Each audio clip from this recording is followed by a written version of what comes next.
The Nigeria's Debt Management Office has offered 3 new FGN bonds valued at 225 billion naira for subscription by auction. The auction, which holds today, will be in 3 batches of 75 billion naira each. Damilare Ojo, research analyst at Meristem, joins me to discuss how the fixed income market is reacting to this.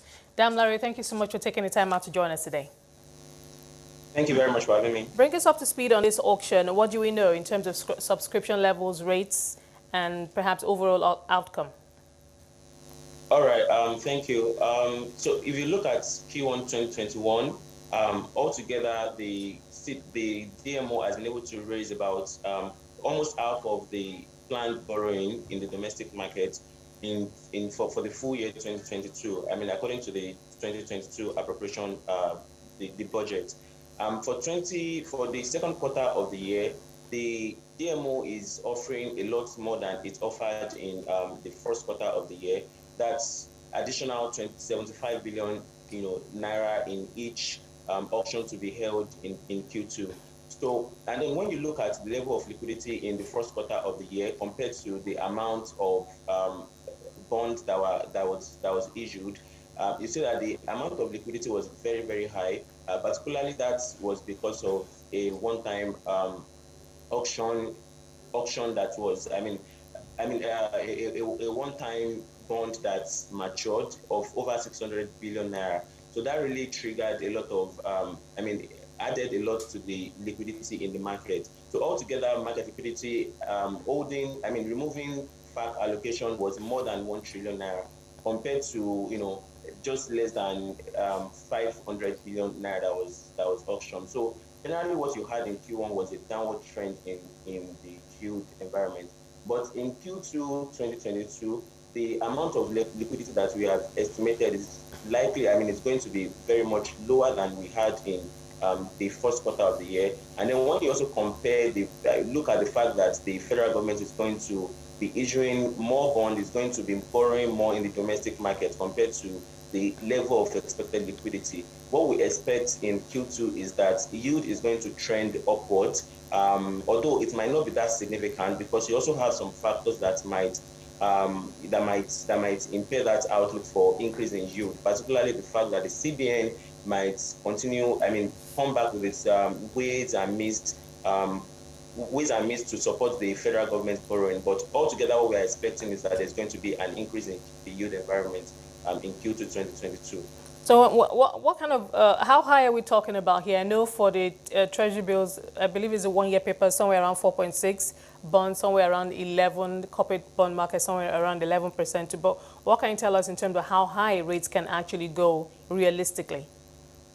Well, that's a bit difficult to call. If you look at the market dynamics, you see that you don't expect any significant. We are expecting an increase in yield, yes, but we don't expect the jump to be very significant. And as a matter of fact, one of the reasons why we are expecting that in Q2 yield might increase is the general sentiment in the market. If you look at the market mood, the market is also expecting yield to increase. And I say that because when you look at corporate issuances so far in Q2, there have been two major issuances between March and April. That's from MTNN and Dangote Cement. And when you look at MTNN had to revise its yield, the yield that it offered the market because there was initially low level of subscription. So it means that the market is expecting yield to increase, and the market is already playing that out. Look at the bond, the credit rating of such an issuer, MTNN. So, and when you are having MTNN having to revise its yield because of low level of subscription, so you see that the market mood is, tending towards increasing in yield.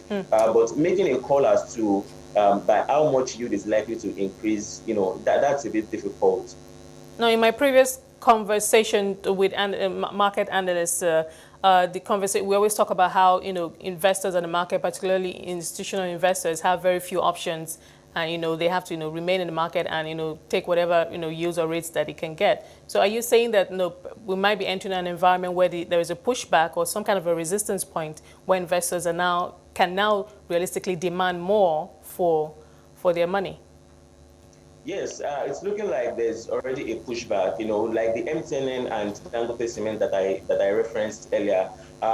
There was also a pushback from Dangote Cement. I mean, it offered two different instruments, and one of the instruments was not fully subscribed. I mean, due to the low level of yield on that instrument. And I think that one of the factors that investors are also considering, that is making them to push back from the market is the fact that the tone of monetary policy is also almost tending towards increasing the monetary policy rate, which means that yield might increase. I mean, when you look at consider the last MPC meeting, you would see that unlike before, when we would usually have a unanimous vote to hold all policy parameters constant, the four different members voted to increase the monetary policy rate in the last meeting.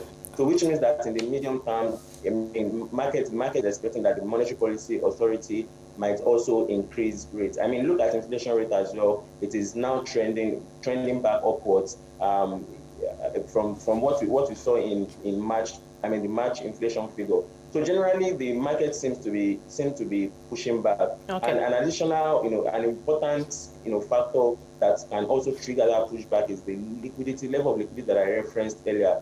So if you are seeing lower levels of liquidity in the market, then you would generally expect that the little funds that is available in the market is going to go to the highest bidder. So you would expect that investors are pushing back in order to bid for the highest rates that they can get. All right.